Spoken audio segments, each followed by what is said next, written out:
Tired of restless nights? At Leesa, they know good sleep is essential for mental, physical, and emotional health. From memory foam mattresses to hybrids that keep you cool all night long, Leesa's mattresses offer exceptional comfort and support, with free delivery and 100 nights to try out your mattress in the comfort of your home. Go to Leesa.com today and get 20% off all mattresses. That's LEESA.com and use code IHEART for an extra $50 off your purchase. Remember, no matter who you are, there's a Leesa just for you. You know, some people say that Odoo business management software is like fertilizer, the way it promotes growth and all. But other people say Odoo is like a magic beanstalk because it grows with your company and is also magically affordable. And there's some people who would even say Odoo's individual software programs come together to build the perfect suite like building blocks. Well, Odoo is all of these things. Fertilizer, magic beanstalk, building blocks for business. So sign up now at odoo.com. ODOO.com. Tom, folding a pizza in half doesn't make it a calzone. Okay, well then what does make it a calzone? Just order a calzone! Ordered a pizza and folded it. No, still nothing. Dunk him again, then. Okay. Guys, what are you doing? Why are you dunking Noah into pitch? Is that pitch? Oh, this? Well, this was inspired by this week's episode. Wait, you were inspired by the Spanish Inquisition? Yeah, Tom, you know how we're always trying to figure out a gimmick to give us our first big break as a podcast? Nobody but you is doing that. No, what? Just you. You're the only one who's doing that. That's not what we're doing. Figured out what is holding us back. Noah, yes, I'm glad someone said it. Finally, he's here. No, but we should Tom, it's that we're not Christians. Think about it. Dan Carlin, Christian. Ira Glass, Christian. It's like the least Christian person ever. Anyways, Heath was sold right away. And it was my idea, so all we had to do was figure out Noah. Really, Heath? Eli said we get crackers. I mean, you do get crackers. We do. Well, no, wait. I'm confused. Why are you letting them torture you, Noah? Like why like this? Why don't you just yell at them or something? Oh, dude, this is the first distraction I've had from wanting a cigarette in 3 weeks. Now hurry up and dunk me, guys. I'm jonesing. Okay, Max, that makes sense. Okay, see, told you. I want to go next. I got next. To dunk or be dunked? Yep.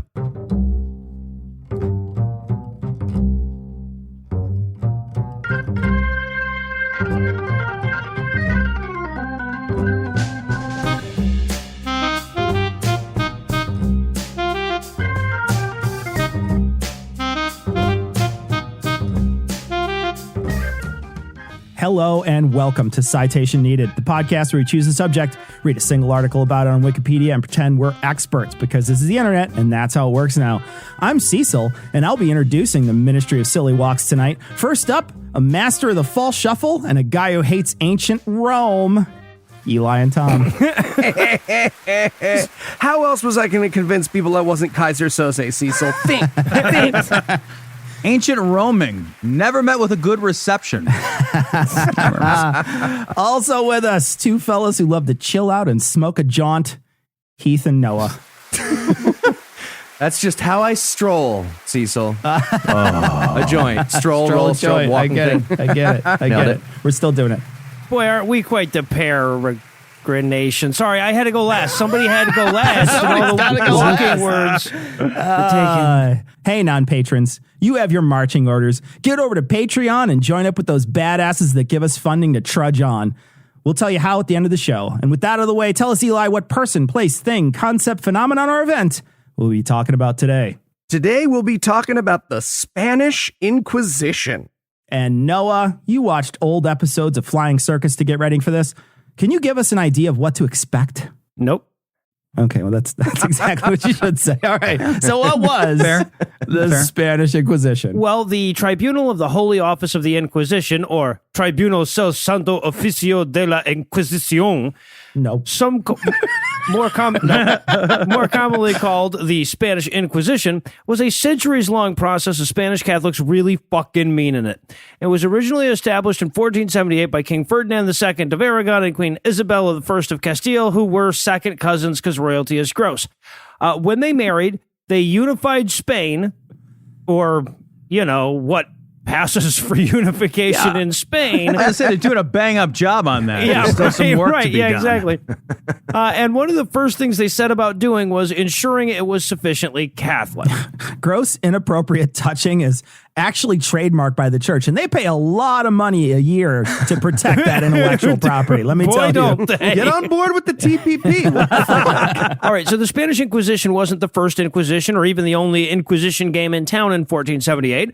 The broad swath of history that the Spanish Inquisition operated over also contained the Roman Inquisition and the Portuguese Inquisition, but Catholics like to split them up historically so they can spread out that death toll a bit. Yeah, 6 million is a high number. People just throw that around. You're conflating the German Holocaustlet and the Poland Holocaustlet and all those other ones. Kind of exactly. My daughter would like to be president of France now, please. All right, so the point of the Inquisition, at least at first, was to make sure that all the people they were forcibly converting from Islam and Judaism weren't just pretending.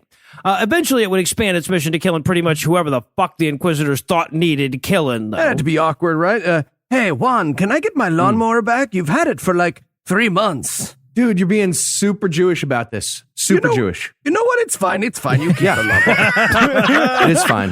That's what I thought. So the Inquisition, you know, the one that Catholics would like you to think of as several distinct, geographically bound, centrally controlled, concurrent, isolated events, was created through papal bull at the end of the 12th century.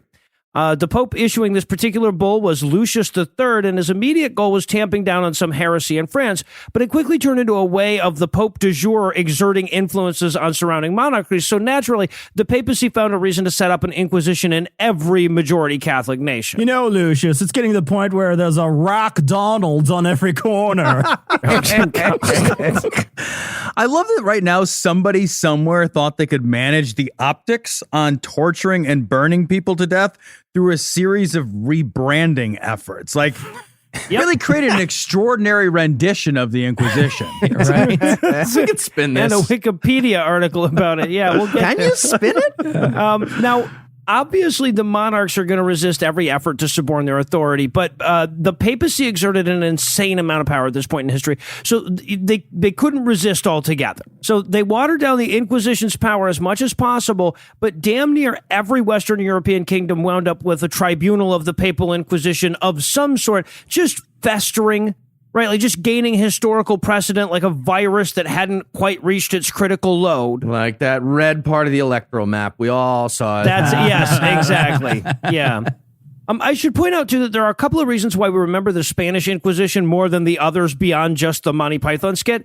You have to keep in mind that Spain, A, controls a huge chunk of the world and was at the top of their game through the heyday of the Inquisition, and B, was sort of the front line in the war between Islam and Christendom.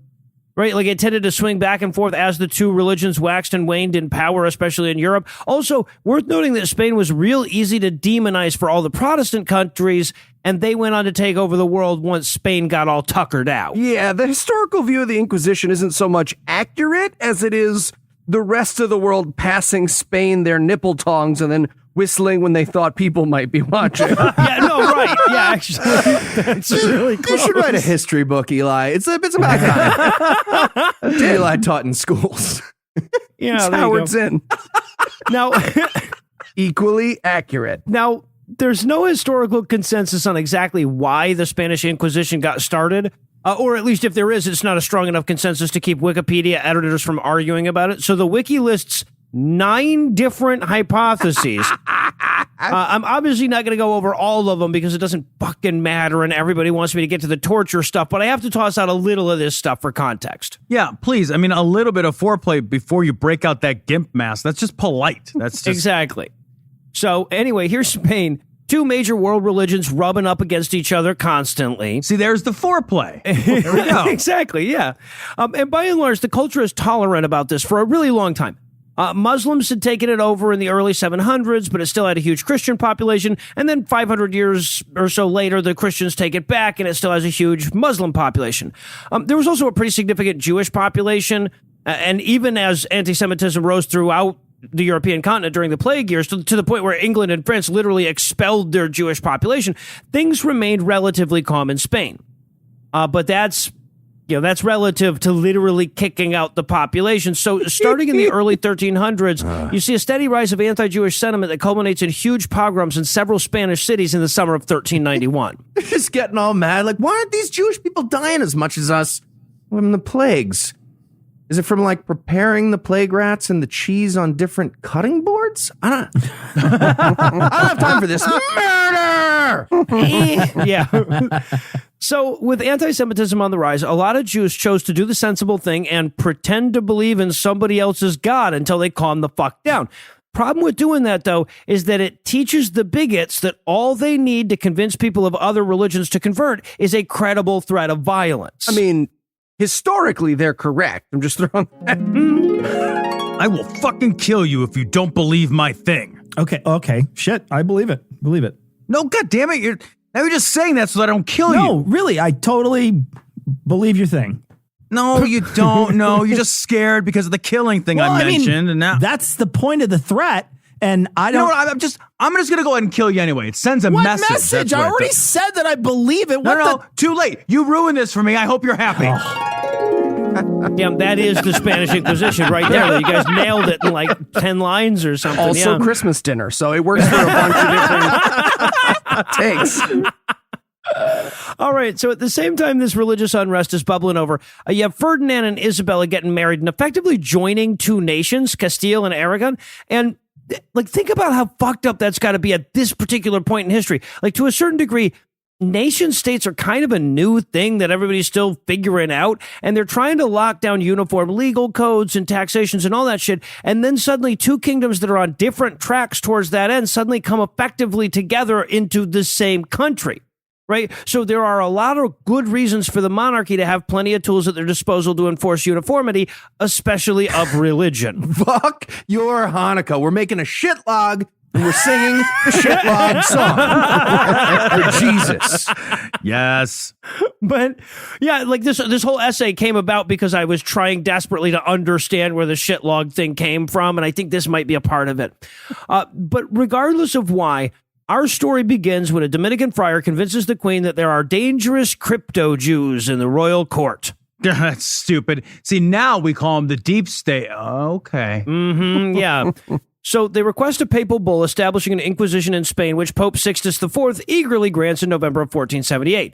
Takes a minute for the thing to get off the ground, but within 2.5 years, they have their first auto de fe, which I'm probably mispronouncing, but that's a ceremony where all the condemned people tell God they're super, super sorry, even though they're still going to get gruesomely executed afterwards. The first one of these took place in Seville in February of 1481, where 6 people were burned alive. Medieval fire festival was lit, bitches. And better than the modern version, yeah. More clean water. So yeah.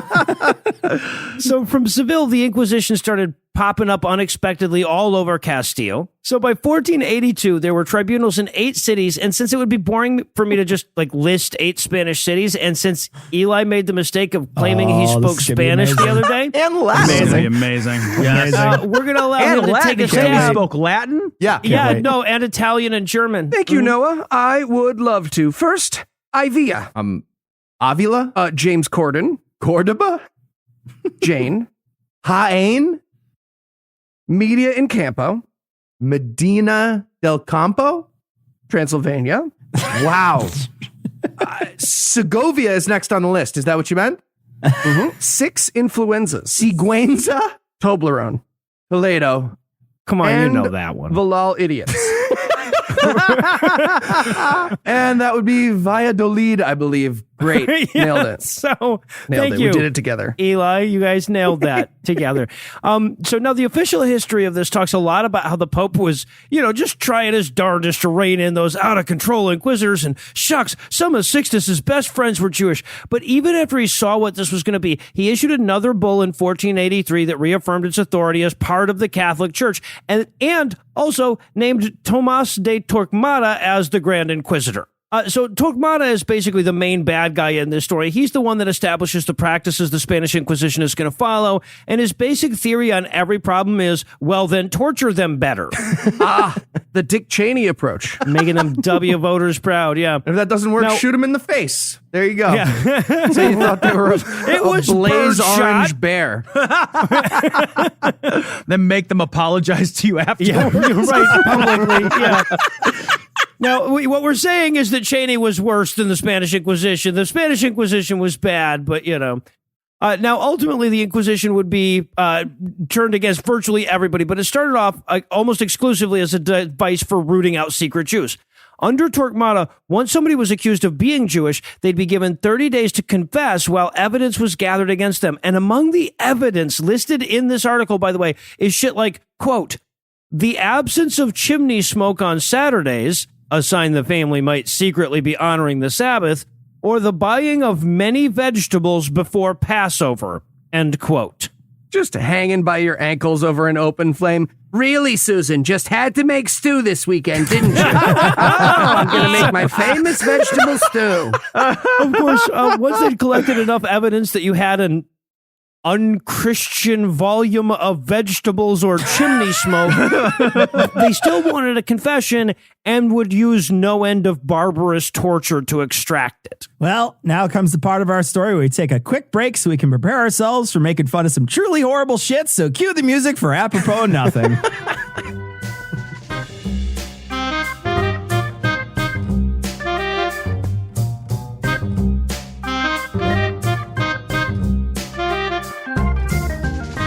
This court of the High Inquisition will now come to order. All right. Heath Enright and Moishe Goldsteinberg, you stand accused of secret Jewry. How do you plead? Not guilty. Not guilty. You guys, What do you have to say in your defense? Your Honor, if I may, it's a little drafty in here, and I don't want to be trouble, but could we nudge the fires a little? It's cold and flu season. Yeah, I think we can do that. seriously Can we though? do that? I know. Get the flu shot. But here's my thing. You go to the doctor's office, who's there? People with the flu. You can't win.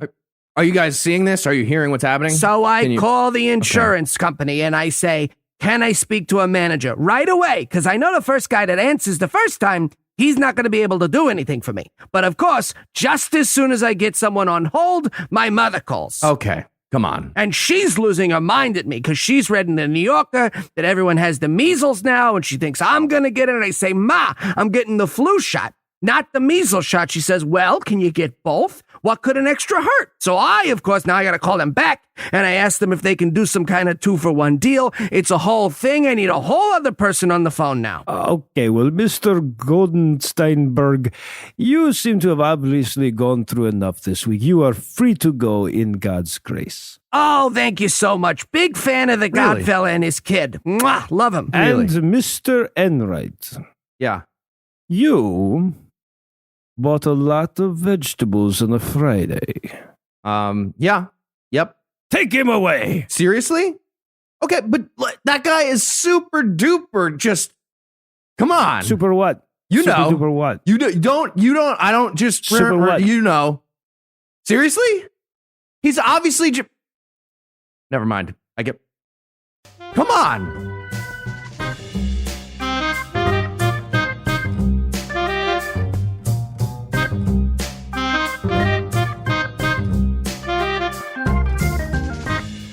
So we're back after that very tasteful skit. Just noting it was written by a Jew, so if you don't like it, you're the anti-Semitic one. That's on you. Damn right. Anyway, Noah, how did they kill all these Jews? Tell us, because I'm anxious to know. All right. So I want to be clear here on the power struggle at the heart of this first, because way too much of this shit in the Wikipedia article reads like the Pope was just heartbroken about the way all these poor Jews were being treated, and he kept trying to put out the fires of the Spanish Inquisition, and that's fucking bullshit, right? Like, yes, he did try to stop the Inquisition, but that was because they were insufficiently subordinate to him, right? So, yes, he did stuff like saying that people condemned to the Inquisition could appeal to Rome, and then Ferdinand would be like, new rule, anybody who appeals to the court in Rome, gets executed, and I get all their stuff. But ultimately, there's no reason to assume humanitarian motives on the part of the Pope, other than the fact that by 1484, they had a dude named Innocent.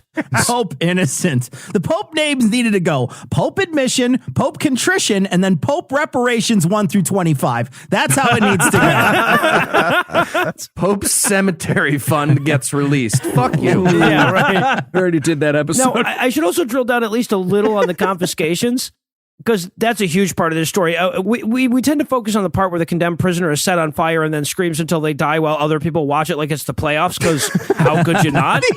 Those regular season execution fans are way more upsetting, though.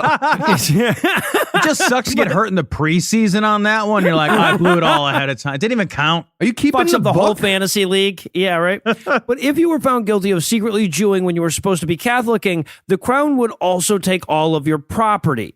Okay, so that's probably not a huge factor in starting the Inquisition, or at least that's what most historians seem to think, but it's been proposed as one of the main reasons it had so much momentum once it got going. Libertarian Spanish guy turns to his fellow prisoners. Okay, this is theft. We can all agree on this one, though, right? Yeah, now we just call that civil forfeiture. And I keep waiting to the part of the story where I get to feel morally superior, and I haven't. It's coming. It's coming. It's the torture part. Well, not part of it, the torture not part. all of it. Not Part all of it. Yeah. Of course, 2/3 of the torture part. Of course, the Inquisition only had jurisdiction over Christians, right? So if you were a professed Jew or Muslim, they had no authority over you at all. Of course, the king did. And according to the Alhambra decree of 1492, Jews had the option to either convert or get the fuck out of the Spain. So, like, basically you could admit to being Jewish or claim to be Jewish regardless of your beliefs. But that's, and that would be like being on base for the Spanish Inquisition. But ultimately you would just be choosing to get killed by a different team. Now, like I said, early on, the Inquisition is almost entirely focused on recent converts to Catholicism from Judaism. The stat the Wiki article points to is the fact that 91.6% of the people judged by the tribunal in Valencia between 1484 and 1530 were of Jewish origin. In Barcelona, that number goes up to 99.3%. But after 1530, the Inquisition really started to spread its wings, and the percentage of recent converts of any kind drops to about 3%. There's like one anti-Semitic protester in 1530 trying to awkwardly hide the Jews will not replace us sign behind his back. Again, this whole thing, doesn't it just feel like be Christian or else? And then some guy converts and it's like, well, okay. And then they're still like, boo, nerd. And they burn him anyway. There's a lot of extra steps in this. Yep. Yeah, no, that's exactly what it's like, though. Now, I should be clear, though, that they didn't just limit their sites to recent converts at any point. There were also plenty of heretics to kill. And of course, heretic in this instance refers to any non-Catholic Christian. The first trial against accused Lutherans started in 1558 and 1562, and around 100 executions took place. Say cannibal cracker, motherfucker. Say it. No. No. Just say it. It's such a small difference. We're like the same religion. No. So fucking stupid. But that seems to have pretty much taken care of the Lutheran problem they were having in Spain. Yeah, if you want to destroy Lutherans now, you have to propose a vote on literally anything.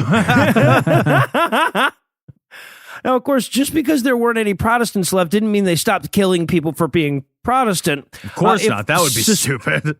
Well, look, I mean, suspiciously large carrot purchase could do you in. You can imagine the mistaken conviction rate is crazy high in these things. Okay.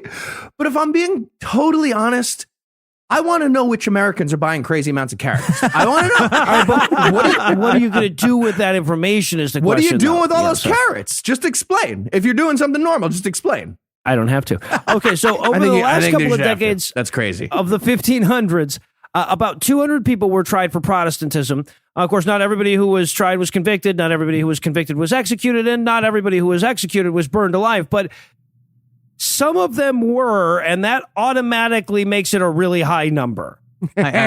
Killing Protestants. Testing. Don't they protest too much? Yes or no? You're a Protestant. No, I'm not. Well, you're protesting now. And I should also point out that if I've sounded at all like a Spanish Inquisition apologist during this essay, it's because it's really hard not to, working from my source material. This Wikipedia article has been gone over with a fine-tooth comb by fucking Spanish Inquisition apologists that are desperately trying to soften the image of the Spanish fucking Inquisition. I'm not sure who's motivated to do that, but somebody clearly is. Throughout the article, I keep coming across stuff like this. This is from the subsection on sodomy. They have an entire subsection for that. Cool. No, go ahead. Yep. As every good Wikipedia article does, sir. Wow.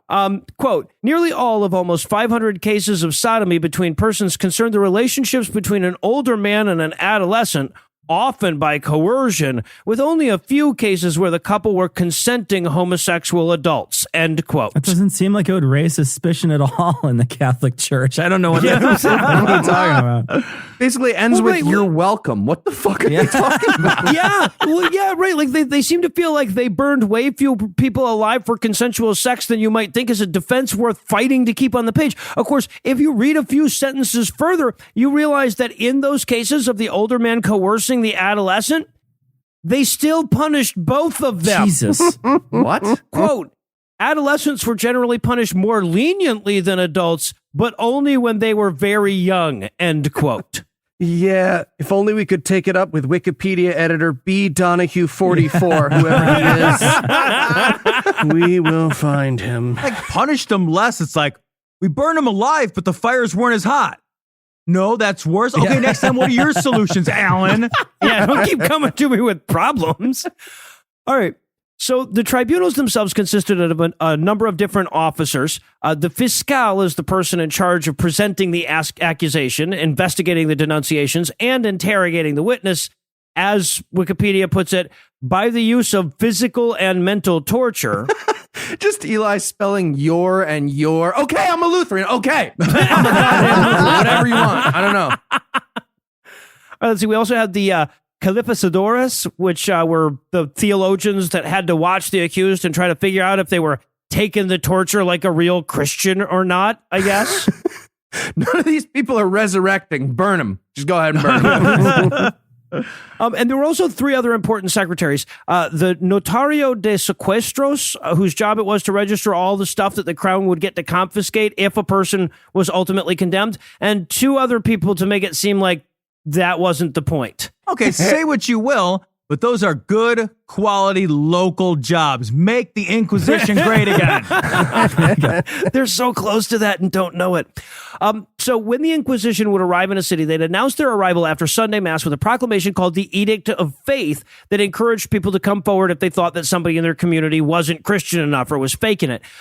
Interesting side note, when they first started, this was called the Edict of Grace, but they took so much of the grace parts of this ceremony out that by the early 1500s, they felt like they needed to change the goddamn name. Marketing, man. The name was important back then. This is back in a time when proper branding was done with literal hot irons. So you have to do Yeah, that's true. That is true. All right, so after that, there's a period of anonymous denunciations where anybody who hates anybody can come in and say he's secretly a Jew. Okay, it's the third time you've been here this week, Heath. They can't all be secret Jews. Why? Yeah, they can. It's a long list. See how many carrots that guy was buying? So now every denunciation is handed over to the calificadores, who have to decide whether it merits investigation. And of course, their qualifications for making this determination is knowing a lot of imaginary stuff about Jesus. Now, technically, nobody's detained until these guys determine that the denunciation has merit, but sometimes those people would be like held in preventative custody. Man, we still can't feel morally superior, can we? Fuck. Nope. But basically, when somebody accuses you, they can jail you all they want. Or when nobody accuses you, since it's all anonymous any fucking way. So it's like how YouTube handles copyright strikes. Is that? Yes, yes. But less anti-Semitic. Yeah. Less anti-Semitic. And how Wikipedia handles Fatty Arbuckle. All right, so the second they detain you, by the way, they also detain all of your property, so your family can go fuck themselves. And even if you're ultimately exonerated, they'll generally keep at least a huge chunk of that property and call it your legal defense fee. But seeing as how the alternative is you melting and comparing it to the fees people pay for legal defense when they're like hit by patent trolls and shit, I got to imagine their legal fees would seem reasonable by today's standards. Yeah, talk about an anti-slap suit. No shit. Oh. So if the calificadores decided that you smelled guilty or whatever, you'd go on trial.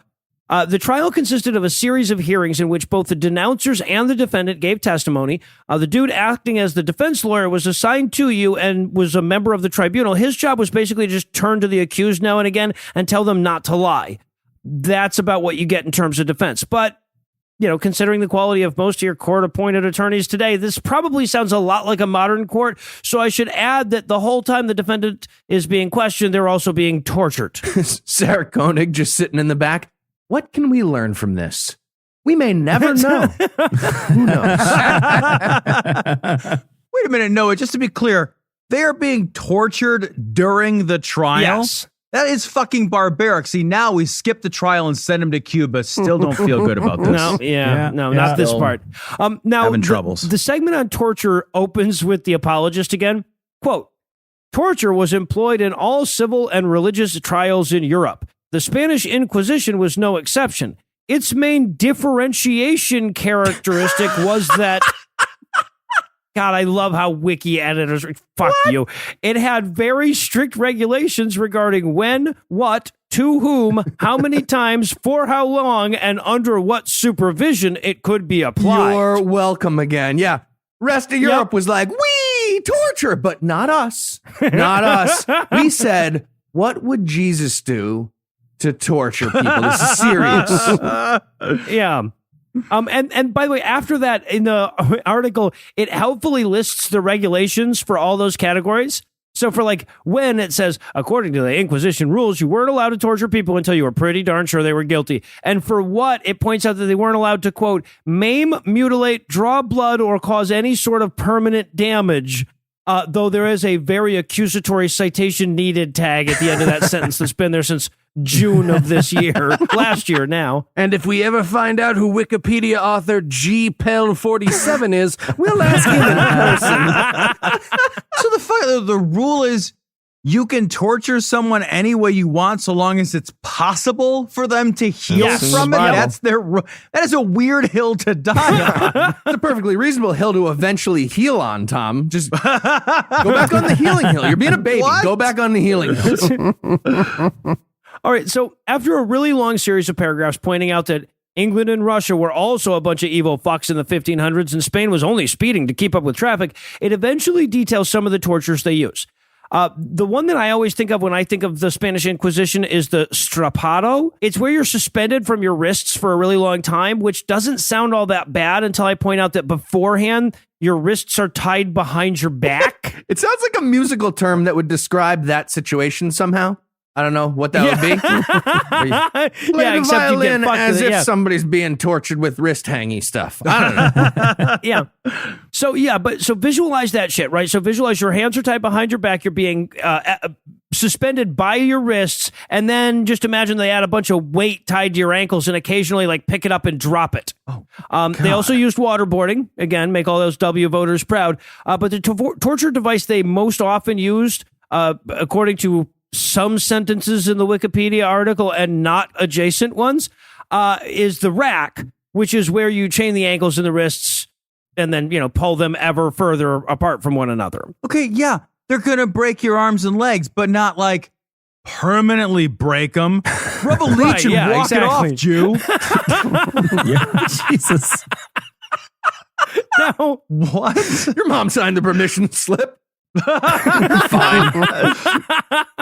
Now, as trivial a point as this is, I should note that the Inquisition didn't actually have the power to condemn anyone to die. If they found you guilty, technically what they did was turn you over to the secular arm, which then killed you, right? Usually, again, by burning you at the stake. If you were lucky and repentant enough, though, they would occasionally slit your throat before burning you. You're welcome. So there's that. They just drag over your used Stretch Armstrong of a corpse to the cops. Not guilty. The cop walks around the body like he's checking a rental car looking for permanent damage. right. Is that a dig? Hey, that Is was a already dig on this there. thing? That was already there. He was already fucking 9 feet tall. Stop writing. Stop writing. Yeah, sure. Still writing. Sure thing. I see you writing. All right, so this shit lasted for a really long time, until the 18 fucking hundreds. Of course, the wiki article argues with itself about why the Inquisition ended, but ultimately it was because the European peasantry was coming down with a bad case of the chopping the heads off of despotic rulers, and the Spanish king wanted a little preventative medicine. Right? Yeah. There's a strange correlation between revolts and certain kinds of oppression ending. Yeah, right. And so if you're taking notes at home, kids. Yeah. So before it was officially disbanded in 1820, the Inquisition prosecuted about 150,000 people and executed somewhere between 2 and 3% of those, or about 3,000 to 5,000 people. And I want to close on one of the most bullshit apologetics in this entire article. So in the segment that deals with the death toll, it points out that even if you accept the high-end estimate of 5,000 people, quote, this is significantly lower than the number of people executed exclusively for witchcraft in other parts of Europe during the same time span as the Spanish Inquisition, estimated at circa 40,000 to 60,000, end quote. Yeah, I'm glad that But Her Emails has been circulating now for about 500 years. And yet Wikipedia author Willie Craig 69 refused to answer our emails, so we may never know. Yeah. Right. Well, okay, so let's break that down very quickly for people who aren't great with math. Yes, 40 to 60,000 is indeed a much larger number than 5,000. Well done. It's worth tempering that, though, with the fact that Spain is only 5% of Europe, right? 5,000 is more than 5% of both 40 and 60,000. It's 5% of both of those put together, motherfuckers. So it's a mathematical magic trick, again, meant to soften the image of the Spanish Inquisition. Right. They do end the article with, but what was she wearing, though? I mean, what was she wearing? Right. What was she wearing? All right, Noah, if you had to summarize what you learned in one sentence, what would it be? There is absolutely zero hope of a future where Catholics hold the child rape enablers accountable. So true. Yeah. So true. You ready for the quiz? I am ready to Nobody confess, sir. expects the Spanish Inquisition. All right. Noah, because of your obvious anti-Catholic bias, you left out some of the major benefits of the Spanish Inquisition. What was the biggest benefit? A, still nicer than Twitter. B, free stuff. C, a court-appointed defense attorney, which the United States didn't grant until 1963. Or D, less Jews. Oh. Okay, well, it's obviously not D because Jews are a discrete item, and thus it would be fewer Jews. So it can't be that. But I'm going to go with B because if stealing from wrongly accused people and calling it court fines wasn't awesome, why would we still be doing it? That is correct. Right. Impeccable logic. Yeah. All right. No, the Spanish Inquisition is obviously a black spot on our collective human history, but in the spirit of apologists everywhere, it wasn't like the only black spot. So what other terrible events make the Inquisition less awful? A, I reject the premise. B, you should always reject this premise. C, seriously, this isn't a fairly worded question. Or D, when did you stop beating your wife? All right, I think you're trying to get tricky with me here. I reject the premise that A is reject the premise and go with secret answer E, reject the premise. Foiled again. All right, Noah. The Grand Inquisitor had a side gig as a game show host. What was his show named? Yeah. Okay. A, the match game. B, Match game. Wheel of Torsion. C, Real. Lash Cab. Or D, Survivor. So, all right. That is a really good question, Cecil. I only know the answer because it's my third favorite Pornhub tab. The answer is C, Lash Cab. Mine too. That's true. Absolutely true. All right, last one for you, Noah. Other than resurrection, how can you tell if someone's taking their torture like a Christian? A, they walk on waterboard. B, they point out all the Arab-looking guys that are walking by and yell about that. Or C, they scream freedom, and then they explain how the Jews started all the wars to a police officer. Oh, it's gotta be C. That is correct. And then they go to jail for the DUI, and they are Mel Gibson. That is Mel Gibson. In case anyone's not clear, Mel Gibson is a giant bigger. Yep, that was the and because Heath explained his question so well, he wins this week. Thank you. There you go. All right, I get to pick next week. I would like an essay from Tom. All right. Yes. No. Wait. Yes. Those are a lot of work. Who's right? All right. Well, for Heath, Tom, Eli, and Noah, I'm Cecil. Thanking you for hanging out with us today. We'll be back next week, and by then, Tom will be an expert on something else. Between now That and seems then, unlikely. check out all our other side projects at citationpod.com. If you'd like to help keep this show going, you can make a per-episode donation at patreon.com/citationpod, or leave us a 5-star review everywhere you can. Also, please share this show with your friends, acquaintances, and frenemies. And if you'd like to get in touch with us, check out past episodes, connect with us on social media, or check the show notes. Be sure to check out citationpod.com. So I say to him, I'm saving you money by making one appointment for 2 procedures. Oh, obviously, yes. Guys, The are you least listening? you can do is find some kind of discount for saving you the trouble. Getting tortured over here. Me. And he says, Oh. we don't have discounts like that. So I ask, can I speak to your supervisor? Well, of course you would. Guys, torturing. This message comes from Greenlight. Ready to start talking to your kids about financial literacy? Meet Greenlight, the debit card and money app that teaches kids and teens how to earn, save, spend wisely, and invest with your guardrails in place. With Greenlight, you can send money to kids quickly, set up chores, automate allowance, and keep an eye on your kids' spending with real-time notifications. Join millions of parents and kids building healthy financial habits together on Greenlight. Get started risk-free at greenlight.com/get started. That's GREENLIGHT.com/get started. If you love chilling mysteries, unsolved cases, and a touch of mom-style humor, Moms and Mysteries is the podcast you've been searching for. Hey guys, I'm Mandy. And I'm Melissa. Join us every Tuesday for Moms and Mysteries, your gateway to gripping, well-researched true crime stories. Each week, we deep dive into a variety of mind-boggling cases as we shed light on everything from heists to whodunits. We're your go-to podcast for mysteries with a motherly touch. Subscribe now to Moms and Mysteries wherever you get your podcasts.